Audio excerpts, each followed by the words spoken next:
¿Qué tal? ¿Cómo están?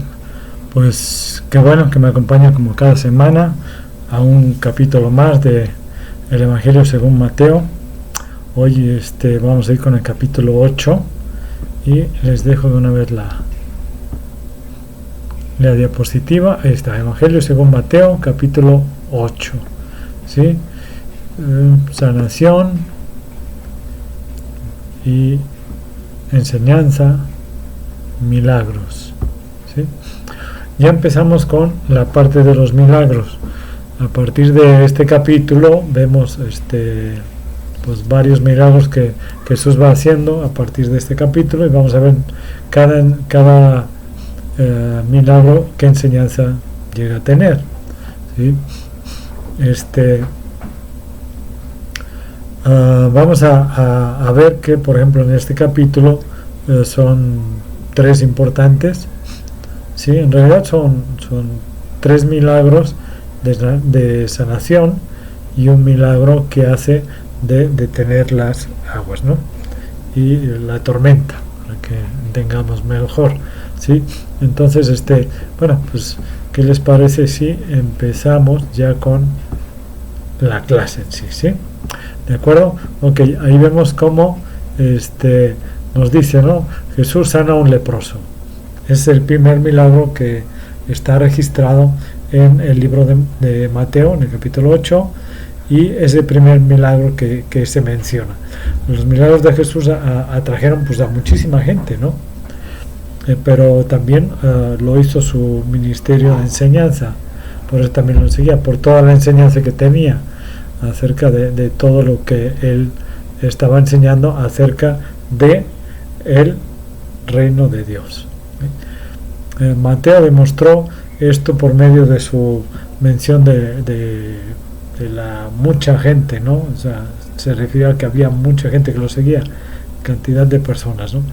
Que lo seguían después de descender del monte de los bienaventuranzas, o sea, monte del sermón del monte. Si se acuerdan que dijimos que bajó, ¿no?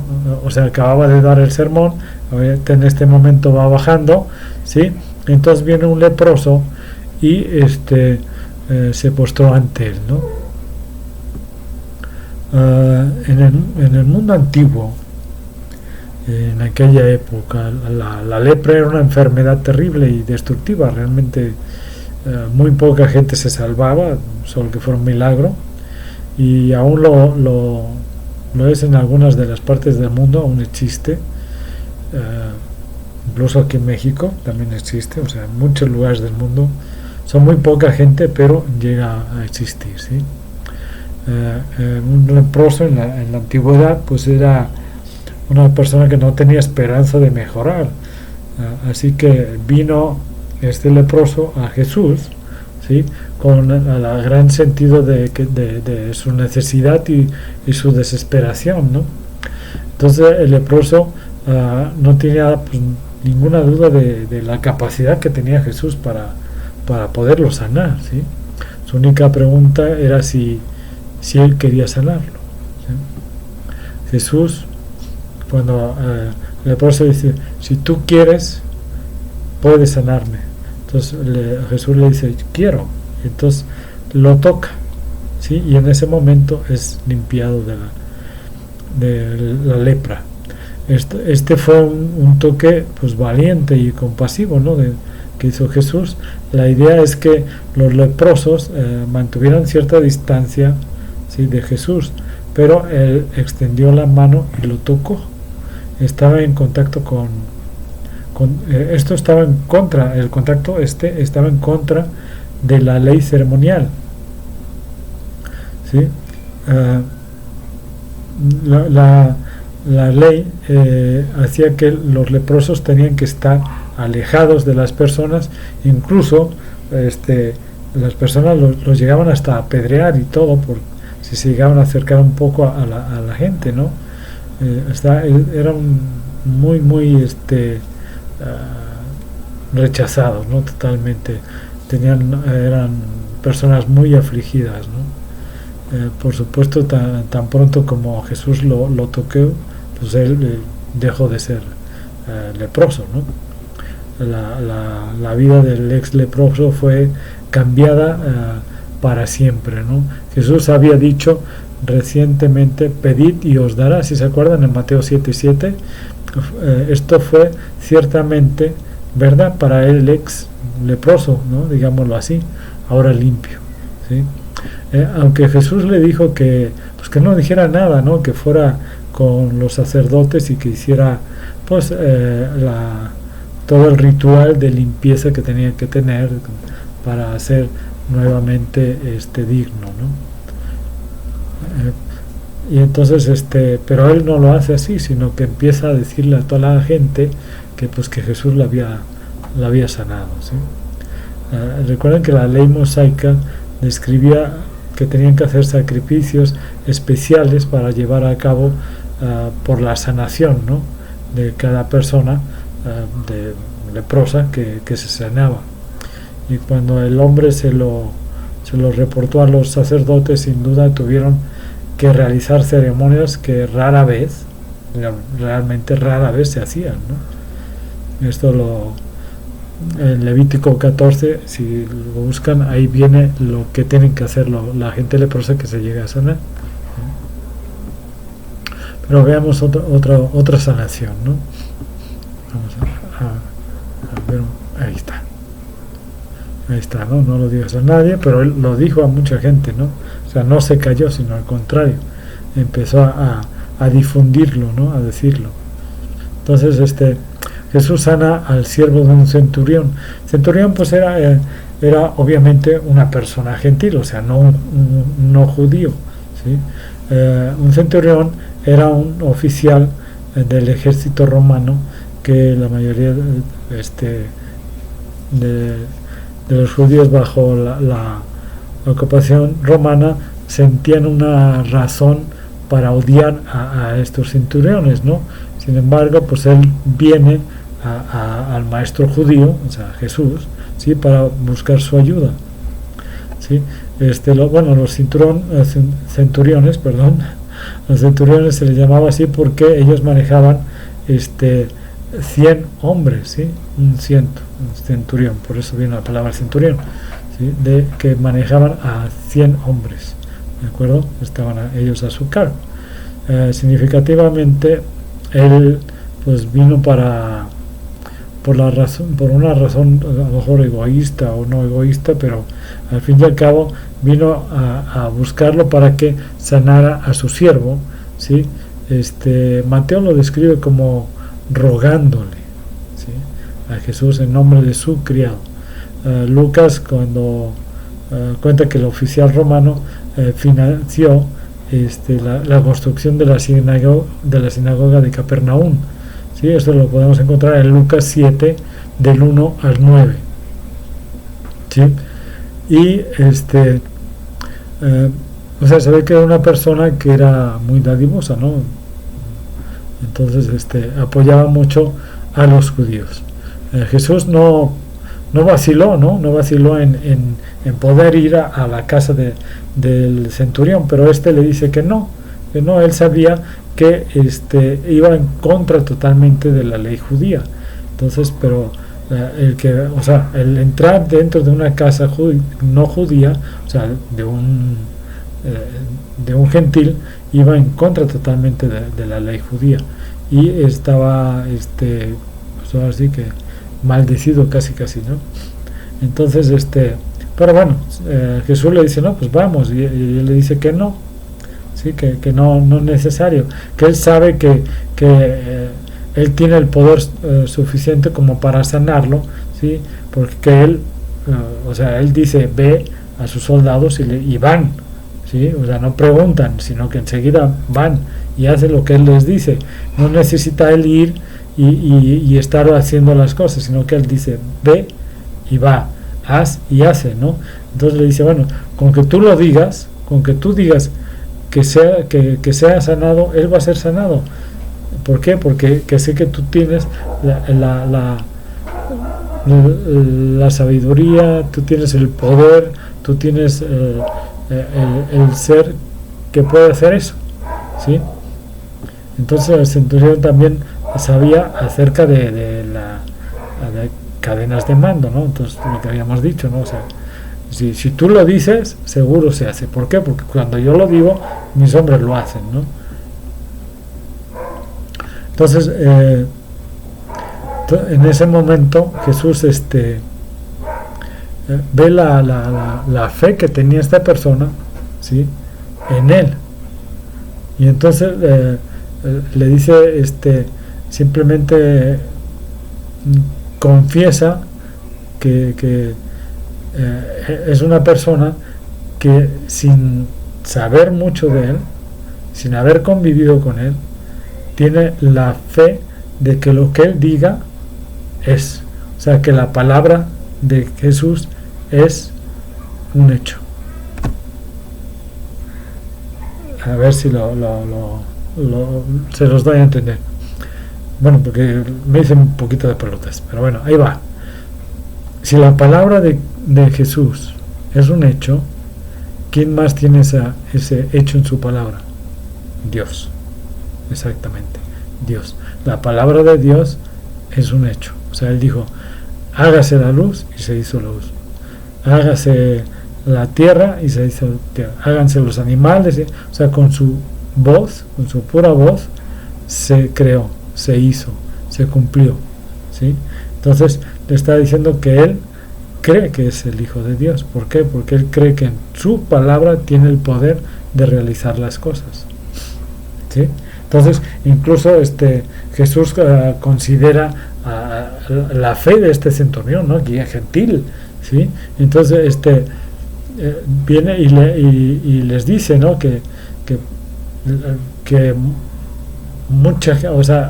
que nunca había visto una persona que tuviera tanta fe, aún ni dentro de los Israel, del pueblo de Israel, ¿no? Había una persona que tuviera tanta fe como él.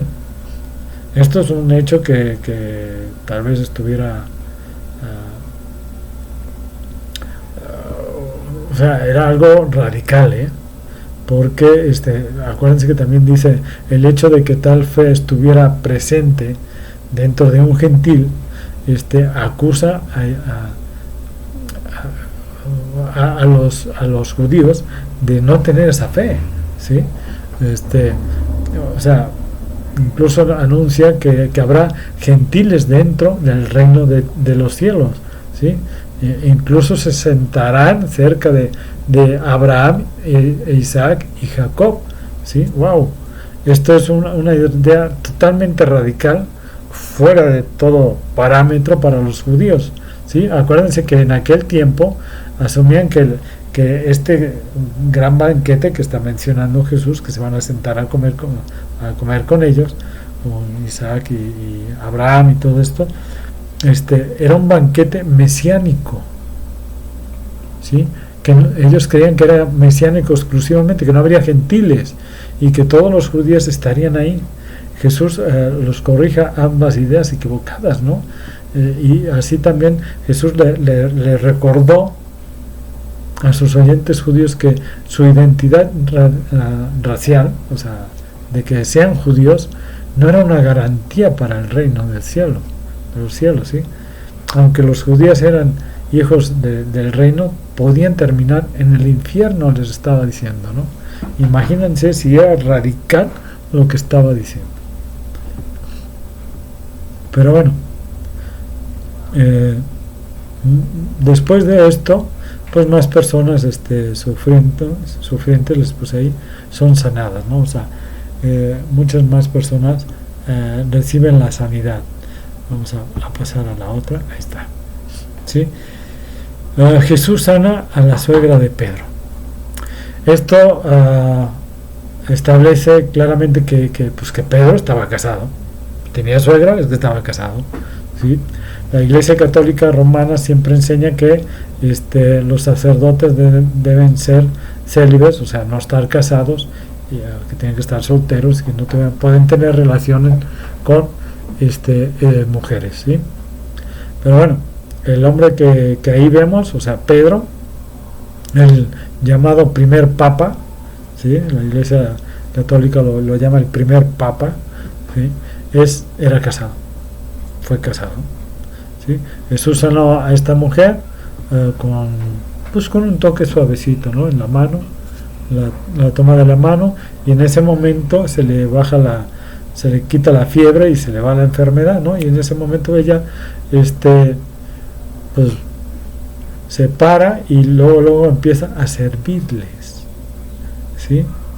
O sea, vemos ahí lo que hace, ¿no?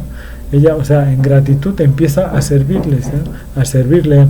Pues es algo que servir a Jesús es una evidencia maravillosa, ¿sí? De ser restaurado a la salud espiritual, ¿no? O sea, es algo que todos deberíamos de hacer una vez que Cristo nos da esas salvaciones, que nos da esa salud espiritual que todos necesitamos. Pues lo bueno es poder servirle a Él, ¿sí?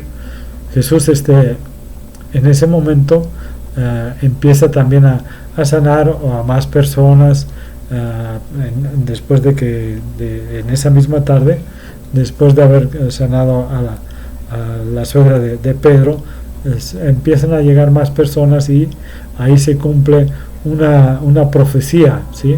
De Isaías 54:4, que dice: ciertamente llevó en nuestras enfermedades y sufrió nuestros dolores, y nosotros le tuvimos por azotado, por herido de Dios y abatido. La provisión para nuestra sanación, tanto física como espiritual, fue hecha por el sufrimiento de Cristo, ¿sí? Fue hecha en las llagas que Jesús llevó. La dimensión física de nuestra sanación está realizada parcialmente ahora, pero finalmente será con la resurrección.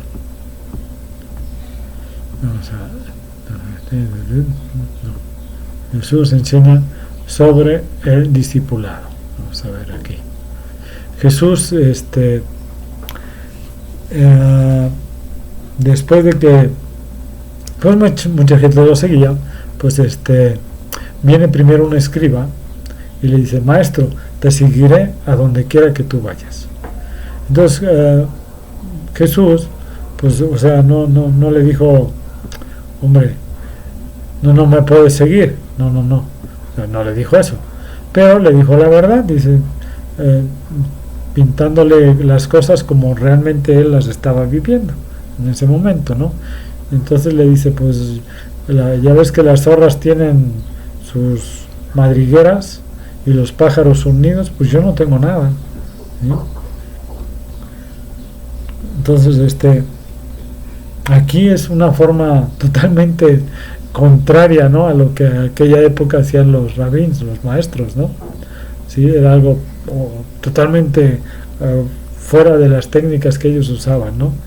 Pero bueno, incluso fuera de las técnicas de evangelismo, ¿no?, que usamos actualmente, ¿sí? Hoy Jesús quería que el hombre supiera cómo serían realmente las cosas, ¿no? Pero bueno, él le muestra, entonces él mejor se retira, ¿sí? Él quiere dormir en su camita bien acomodadito. Hay una frase que se repite varias veces. Aquí es la primera vez que se pone, dice hijo del hombre, ¿sí? Esta frase, bueno, en los evangelios se utiliza 81 veces. Cada vez que algo que dijo Jesús acerca de sí mismo, o las palabras de alguien citando a Jesús, es una frase importante que usó para describirse a sí mismo. Lo usó como un título que reflejaba tanto la gloria como la humildad del Mesías, lógicamente. La gloria lo podemos ver en Daniel 7, 13 y 14. Y la humildad, busquemos el Salmo 8, versículo 4. Ahí lo vamos a poder encontrar, ¿sí? Pues sí, ¿a dónde quiere que vayas? Hijo del hombre. A ver, permítame cambiar. Ahí está, ya. ahí está, ahí vamos, ¿sí? Otra persona se le acerca y le dice: Señor, permite que vaya primero y entierre a mi padre. Lógicamente no está diciendo que su papá se acaba de morir y que lo va a ir a enterrar, no se refiere a eso, sino que pues él más bien decía: bueno, deja que me vaya a mi casa una vez que mi padre ya haya muerto, que ya no tenga un compromiso con él ni con la familia, entonces ya te seguiré, ¿sí? Eso mucha gente no solo lo piensa, sino lo hace actualmente, ¿sí? Actualmente dicen: sí, no, sí, Cristo me puede salvar y esto y aquello, pero después, ahorita estoy muy joven, ahorita quiero pues ir al antro y poder tomar, poder andar con una y con otra, o con uno y con otro, poder ser yo lo que yo quiera ser, que si soy promiscuo, que si soy homosexual, lesbiana, no importa, ¿sí? Y ahorita quiero vivir mi vida, hacer todo lo que me dé la gana, y ya cuando esté grande, ya cuando esté viejo, entonces seguiré a Cristo. Pues te digo una cosa, la otra vez estaba platicando con mi pastor y me decía, contaba, ¿no?, de un muchacho que hace años, compañero de él, que lo conocí hace muchos años, le habló de Cristo y lo aceptó. Dice: este fin de semana, el domingo, voy a tu iglesia, ahí voy a estar contigo, ¿sí? Resulta que el miércoles de esa misma semana tuvo un accidente y murió. Nunca pudo llegar al servicio, nunca pudo llegar a la iglesia. ¿Cómo ves? Muchos piensan que ya en los últimos momentos, ya cuando la ambulancia me lleve, entonces ahí sí me arrepiento y acepto a Cristo. La mayoría de veces cuando te llevan en una ambulancia, si no vas inconsciente, ya vas muy grave. Así es que, suerte. Bueno, entonces vemos que eso es lo que él quería decirle, ¿no? O sea, permítame que ya deje todas mis cosas, ya una vez que ya no tenga compromisos con la familia, entonces ya te sigo. Jesús solicitó que el hombre lo siguiera en ese momento, no después, ¿sí? Porque de todos modos él no iba a estar mucho tiempo ahí con ellos. Entonces, si quería realmente aprender quién era Cristo, las enseñanzas de Cristo, tenía que seguirlo ahora, no después, ¿sí? Claramente estableció el principio de las obligaciones familiares, o cualquier otra obligación, que no debe ser ponerse por delante, ¿no?, de Jesús, ¿sí? Jesús debe ser lo primero. Pero bueno, así pensaban, ¿no?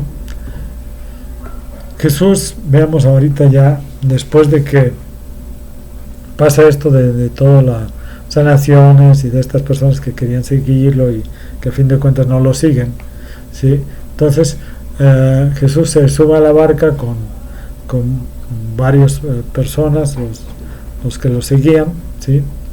Y entonces quieren pasar, les dice que vayan al otro lado del mar de Galilea, ¿sí? Entonces pasan y a la mitad, de por sí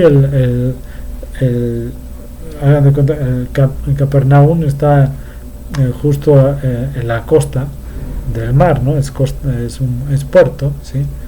Y pues ahí la gente, pues la mayoría tiene barcas, ¿no?, y todo, entonces está muy familiarizado con este mar, porque tiene tormentas muy repentinas y muy fuertes, la verdad, ¿sí? Entonces vemos algo, que la severidad de esta tormenta pues fue evidente por el hecho de que los discípulos, muchos de los cuales pues eran pescadores, ¿no? ¿Sí? Precisamente en este lago habían varios, o sea, pues, había muchos poblados que eran puertos, ¿no? O sea, que tenían sus barcas y la gente salía a pescar, y muchos de los discípulos pues eran pescadores, ¿no? y realmente en ese momento estaban aterrorizados, ¿no? Gritando. ¿Por qué? Porque Jesús estaba durmiendo. O sea, estaba la tormenta en todo su apogeo y ya casi ya entrando el agua y todo, y ya sentían que se iban a ahogar y todo, y le gritan, Señor, sálvanos, que perecemos, y Jesús ahí durmiendo, ¿no? Entonces a los discípulos estaban desesperados, ¿no? Pero bueno, entonces les él o sea, ¿cómo era posible que Jesús en este movimiento ahí todo estuviera durmiendo? ¿Verdad? No podían creerlo. Pero bueno, en medio de la tempestad, pues Jesús estaba durmiendo. Y entonces en ese momento, bueno, pues se para y les dice, hombres de poca fe, ¿no? Entonces reprende primero les dice, ¿no? Que cómo es posible que hagan eso, ¿no? O sea, no se molesta porque lo hayan despertado, sino porque no tuvieron la fe para enfrentar la tormenta. ¿Sí? Debemos de entender que debemos tener fe y confianza en Dios o sea, para que realmente en ese momento, en lugar de que el temor nos invada, el miedo nos invada, no quede espacio para ello, sino que nuestra confianza en Jesucristo, en Dios, sea mayor que cualquier miedo que pueda llegar a nosotros, y haga a un lado un miedo, que no tenga espacio para poder entrar el miedo, ¿sí? Jesús no solo calma el viento y el mar, sino que lo reprende, ¿sí? Entonces como que todos los discípulos que iban ahí con él pues se quedan así maravillados, ¿no? Y, caray, ¿no? Tal demostración poderosa sobre la creación, ¿no? Que ¿quién es este hombre? Ellos preguntan, ¿no? Solo podía ser, pues, Señor Jehová, ¿sí? El único que tiene el poder y autoridad para hacer eso, o sea, Dios, ¿sí? Cuando llegan al otro lado del mar, ahí vemos que Jesús, vamos a cambiar la diapositiva, ahí está, ¿sí? Llegan al otro lado, ¿sí? Y encuentra a unas personas pues que estaban ahí entre los sepulcros, en el panteón que nosotros conocemos, ¿sí? Entonces eran muy feroces, ¿no? Muy agresivos, ¿sí? Estaban endemoniados y precisamente ellos les gustaba vivir ahí, ¿no? Entre los sepulcros. La gente pues los tenía así como muy aparte, ¿no? Para que no les hicieran nada, ¿no? Los demonios pues atormentaban a estas personas que querían ser dejados solos, ¿no? Ellos no querían que Jesús interviniera en su trabajo terrible, ¿no? Los demonios sabían quién era Jesús, incluso aún si los discípulos no lo supieran bien, ellos sabían perfectamente, ¿no? Quién era, ¿no? Y los demonios sabían que Jesús era el Hijo de Dios, ¿no? Entonces ya ven que les dice, ¿no? O sea, ¿por qué has venido a atormentarnos antes de tiempo? ¿Sí? Entonces o sea, ellos ya sabían, ¿sí? Lo que les va a pasar, lo que va a venirles, ¿sí? Ya acuérdense que les dice hijo de Dios, ¿no? Entonces los demonios o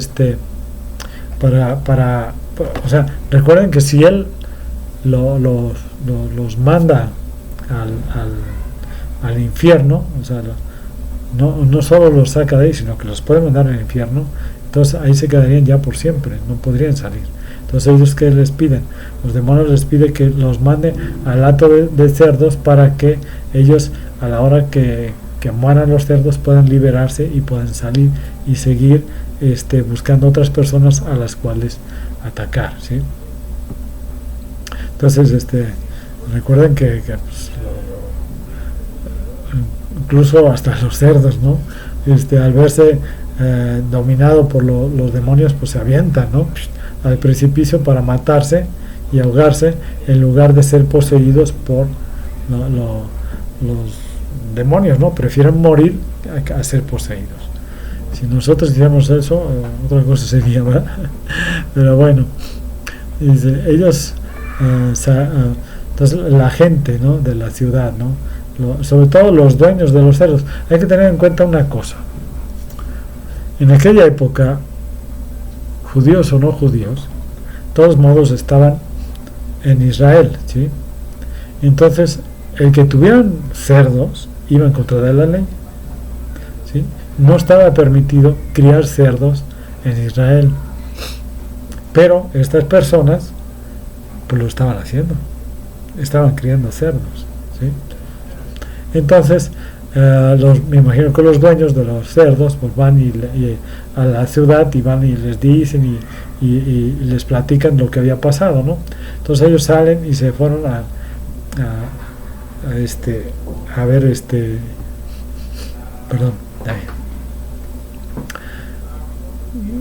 sobre y les dice, ¿no?, ahí todo lo que había pasado. Hay que tener en cuenta otra cosa, ¿no? Realmente lo que ahí pasó, ¿sí?, en toda la Biblia no hay otra mención, ¿no? O sea, de que estos demonios que normalmente atacan a los humanos se hubieran metido a animales, ¿no? Sin embargo, bueno, Jesús tenía una buena razón para haberlo permitido, ¿no? Pero realmente en la Biblia no hay en otro lado que aparezca, ¿no? O sea, solo cuando Jesús lo permite, en ese momento hay una aquí y otra en otros evangelios que mencionan un solo endemoniado. Aquí se mencionan dos, ¿sí? La obra de Jesús había como unificado a la ciudad, ¿no? A todos ahí, como que se nos mató a nuestros cerdos, ¿no? Entonces salen juntos y se van hacia donde está Jesús, ¿no? Lógicamente Jesús ya sabía lo que iba a pasar, que estas personas iban a venir a él y aunque me imagino que los discípulos no esperaban esto, ¿no? Posiblemente hayan pensado, ¿no?, que iban a venir a agradecerle de que los endemoniados se habían ido y ya habían quedado limpios de demonios, ¿no? Pero no, al contrario, ¿no? Ellos llegan y pues le ruegan que realmente se vayan, ¿sí?, que se alejen de ahí, que no regresen, ¿sí? Pero bueno, pues eso muchas veces estaban más interesados, yo creo, en los cerdos que en esas personas, ¿no? Ya pues que les pase lo que les pase, ¿no? Pero los cerdos pues, son nuestra inversión, todo lo que tenemos, y les interesaba más sus cerdos que el bienestar de estas personas. Pero bueno, así y vemos eso, ¿no? Que incluso actualmente pues muchas personas les preocupa más lo que ellos tienen, o sea, todo lo que ellos tienen hasta ese momento, lo que poseo, ¿no? Lo que poseo, yo, y llega alguien y te presenta a Cristo, te presenta la salvación, te da todo lo que necesitas saber acerca de Cristo, y dices no, porque si no, lo mío, tengo que dar lo mío, ¿sí? Tengo que dar mis cosas, y Dios va a hacer que yo me aleje del fumar, del tomar, de fornicación, adulterio, de todo eso, y mis amigos, los borrachines que van conmigo, ¿qué voy a hacer, no? Si no voy a poder andar con ellos, ¿no? O sea, Dios no te dice en el momento que tú recibas a Cristo en tu corazón tienes que dejar de hacer todo esto, no.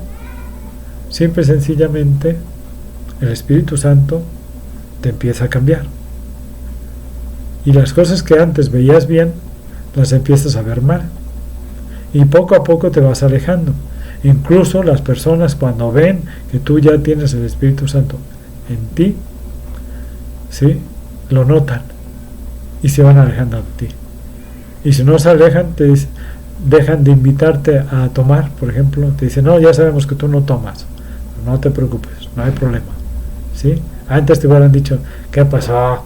Que no eres machino, que te pegan en tu casa. No, ya no. Empiezan a ver que Dios está en ti. Y entonces se genera un cambio.